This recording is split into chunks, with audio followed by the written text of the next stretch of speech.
24 years old na po ako ngayon. Before V-Mobile, kakagraduate ko lang po. So sabi ko, bago ako gumraduate na pagka-graduate ko, hindi muna mag-apply ng trabaho, magpapahinga muna ako. Kasi napagod ako mag-aral. So ang ginawa ko, naglaro-laro muna ako ng Dota. Sobrang addict ko po talaga sa Dota na dati, pag lunchtime po namin, hindi po ako pumapasok. Naging pick-up artist rin po ako. Tapos meron ako na-meet friend ng friend ko. Habang papunta kaming convenience store, nakwentuhan niya ako ng negosyo niya. Tinanong ko siya, ano negosyo mo? Sabi niya, pwede ka raw mag-load ng lahat ng networks. Tapos pwede ka raw kumita ng malaki, pwede ka raw yumaman. So nagustuhan ko siya. And then sumali ako. Hindi ko alam yung marketing plan, hindi ko alam yung company name. Hindi ko rin alam na networking siya. Kasi dati sobrang negative po ako sa networking. Na pag narinig ko lang yung mga kaibigan ko nag-invite sa akin, na allergic po ako. Nag-search po ako sa YouTube kung ano talaga yung V-Mobile. And then, may nakita akong contact number doon. Kinontak ko po siya. Tapos naalala ko po nung pagkatanggap ko ng kit kasi hindi po ako makatulog that night. Sobrang excited po talaga ako yumaman. Nung nag-sign up po ako, marami po akong ginawa. Kasi yung nag-invite po sa akin, bago lang rin po siya. So, naging supportive naman po siya. Tinuruan niya po talaga ako ng mga alam niya. So, nag-research din po ako kung ano po talagang dapat gawin. Marami po akong tinry tulad ng flyering. Nag-door-to-door po ako sa mga tindahan. Nag-explain ako. Tapos, yung sa mall po, kinakausap ko po mga hindi ko kilala. Lahat ng kakilala ko, i-invite ko rin. Kaya hindi kami close. And then, first time ko po talaga mag-firing na nakakaya po talaga kasi pag bago pa lang pala, pag nare-reject ka, masakit pala yun. Kaya nga ngayon, pag may nagbibigay sa akin ng flyers, kaya hindi ako interesado, kinuha ko pa rin. Kasi alam ko yung feeling nila na nasasaktan sila pag nare-reject mo sila.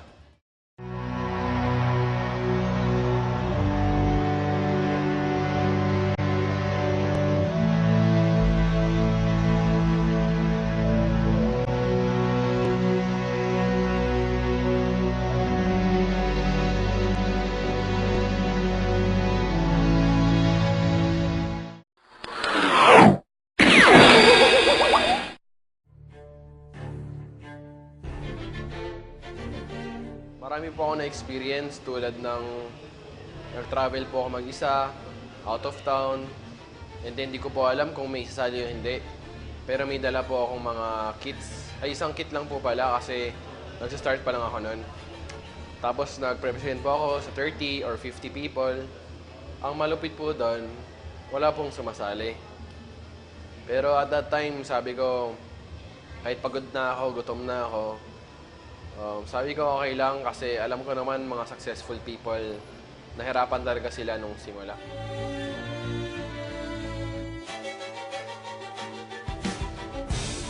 Pag ini-invite ko po mga friends ko, ang sinasabi ko po, gusto mo magnegosyo or gusto mo ba mag-V-Mobile or gusto mo ba kumita ng extra income?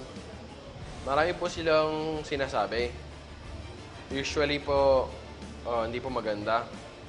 Number one po dyan, scam, pyramiding, recruit. Mayaman ka na. Tsaka na ako sali pag mayaman ka na. Usually, pag may reunion kami or nakikita kami ng mga kaibigan ko, kinakantsawan po nila ako na ano yung milyonaryo. Kahit na alam nila na wala pa akong kinikita. So, tumatahimik na lang po ako para wala na pong away. Marami po akong mga kaibigan na pinagtawanan na rin ako. Pero sabi ko, normal lang naman po yun kasi pag ang tao may pangarap, ni-discourage talaga ng iba. Okay lang kahit wala akong plano, basta may pangarap ako.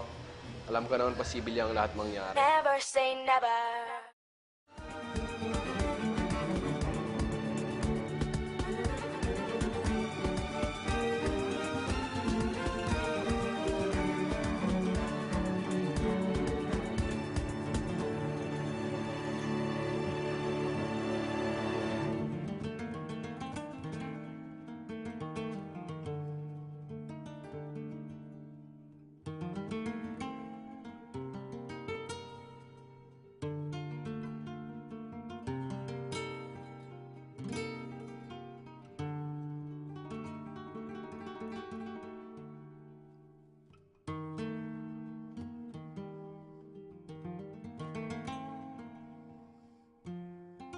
hindi lahat ng sumasali is nagiging active.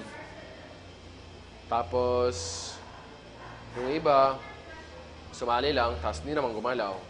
Yung dati po kasi wala pa pong office sa Davao. And mini-meet up ko po sila sa McDo, sa mall po. Minsan po, meron po ako pangbili ng snack nila. Minsan naman po, wala po akong pera, extra pera, para pang bili ng pagkain nila. So, nagpe-present lang po ako sa McDo. Doon po sa labas para hindi po ako sitahin.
Yung first time po talaga na may sumali sa akin, hindi po ako makapaniwala na may naniwala sa akin.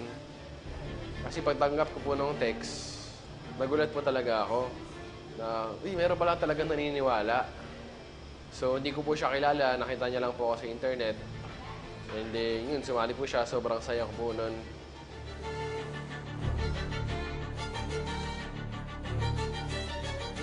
Natutunan ko rin na hindi mo pala kayang pilitin ng tao na yumaman. Kasi dapat siya mismo gustuhin niyang yumaman. Kasi kahit anong gawin mo, kahit i-drag mo pa siya sa office, drag mo pa siya sa training, pag ang utak niya nasa ibang bagay, wala rin mangyari.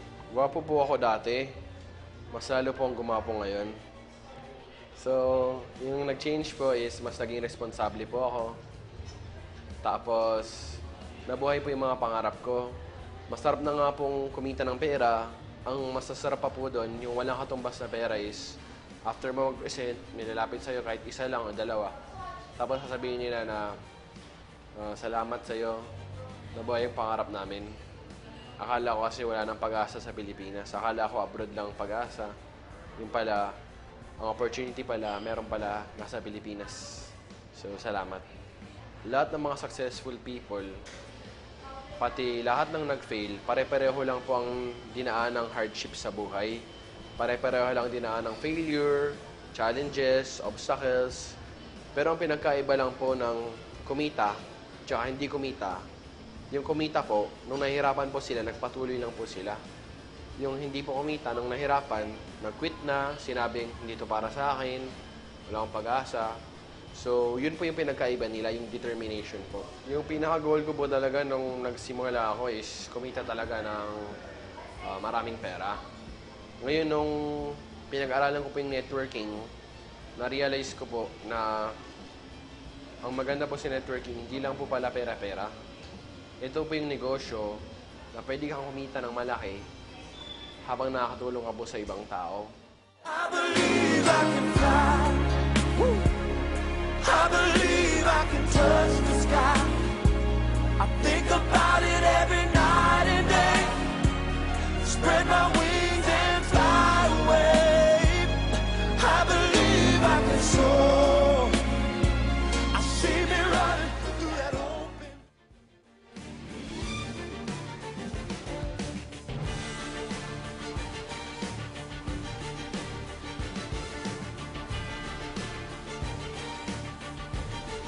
Si Macau po, siya po yung isa sa mga una kong leaders. Actually, pinakilala lang po siya sa akin ng yung isa sa mga una ko rin pong downline na ka-office mate niya. Sabi po ng ka-office mate niya, mayroon akong kilala na mahilig sa networking. So, pinakilala niya po ako kay Macau. Nag-meet po kami sa coffee shop na.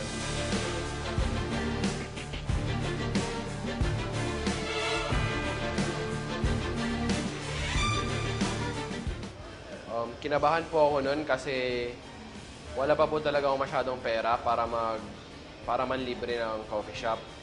So, inisip ko po noon na sana bumili siya ng kape niya para hindi kami paalisin sa coffee shop. So, naalala ko po yung suot ko noon, nakasando lang po ako, naka-shorts, tsaka naka-chinelas. Pero ang mabuti naman po, hindi niya po ako dinudge sa suot ko. So, nakinig po siya na mabuti kung ano po talaga yung business.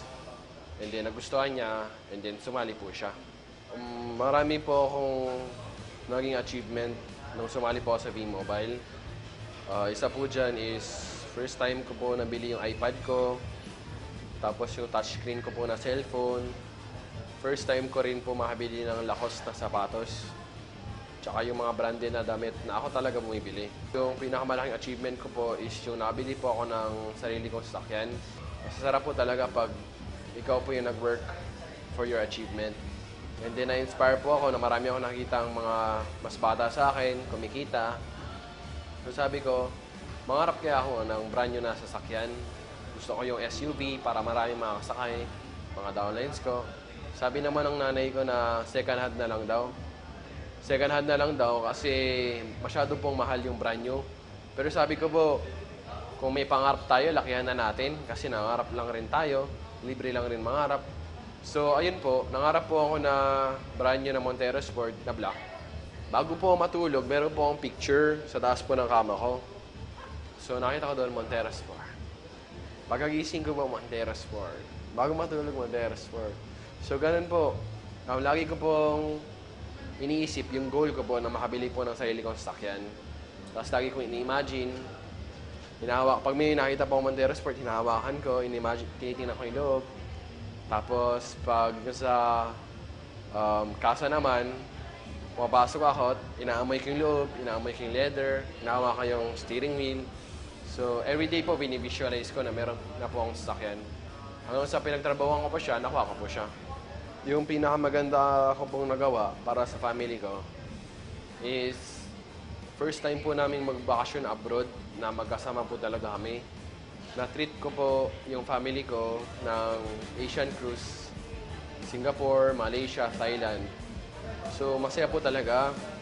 Yung magulang ko po kasi medyo matanda na. So nakita ko sobrang saya nila. Tapos after nung bakasyon namin na yun, mas naging close po yung family namin. Tingin ko po in 5 years, meron na po akong residual income. Yun po talaga yung promise ng networking. Kaya po willing kami mag-sacrifice ng malaki. It's because of residual income. Residual income po, ibig sabihin, magtatrabaho ka sa simula. Like 1 year, 2 years, 3 years, or 5 years. And then after nun, pag na-establish mo na po yung group mo, pwede ka na pong kumita kahit wala ka pong ginagawa literally. Yung araw-araw po, gigising ka na lang, kakain ka, wala kang iniisip, pero kumikita ka pa rin po. Yun po talaga yung gusto namin kasi okay lang po sa akin na mag-sacrifice ng ilang taon. Basta po, yung buong buhay ko, masaya na po, may residual income. Kaya naman po, magsakripisyo po ako buong buhay ko. Yung sa mga newbies naman po, yung mga nagsisimula pa lang, number 1 is dapat po may pangarap kayo. Number 2 is kailangan nyo po siyang i-treat as a real business. Hindi lang po yung monkey business or sideline. Kasi para kumita ka ng sobrang laki, kailangan yung effort mo sobrang laki. Ngayon, pag yung effort mo maliit lang, yung result mo rin maliit lang. And malaman po natin kung gaano po kalaki effort nyo because results don't lie. Yung mga nakakatawang experience ko po is yung first time ko po talaga mag-present. Lagi ko pong pinapanood yung video bomb ng idol ko na si Kuya Piwi sa YouTube. Tapos sabi ko idol ko siya, gusto ko talagang maging tulad niya. Tapos merong opportunity, ako nag-present sa office dito sa Davao. Akala ko po talaga na memorize ko na lahat. Mga jokes niya, mga linya. Yung pala, pagpunta ko sa harap, iba po talaga. Tapos kinabahan po ako. Muntik na po ako maihi sa brief ko, sa kaba. Yung crush ko po sa downlines ko,